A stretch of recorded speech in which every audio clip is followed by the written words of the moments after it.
Hello guys, good morning no. So for today's video, magpapakain tayo ng pababa natin tatlong handfeed centennial. Actually 5 sila.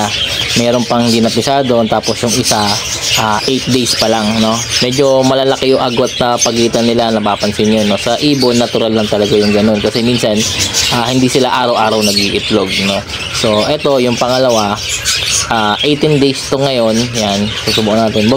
Itututok ko lang yung syringe o yung hose. Sorry, medyo mali pala yung kamay ko. Dapat mataas to eh. So, tinututok ko lang yung hose. Kung napapansin nyo, hindi ko tinutusok papaloob. Baka kasi magkamali ako ng tusok, no? So, tututok ko lang, hahayaan ko lang, no? Sila ang lumunok at inaangat ko yung mukha nila para straight diretso yung leg. Makalunok agad. So, yan yung pinakabunso nila, 15 days old yan. Sa tatlo kasi meron pang mas bunso pa pala yan. Then, ito yung pinakapanganay. Kahapon 19, ngayon 20 days old na siya. So, ayan. Tututok ko lang po yung hose.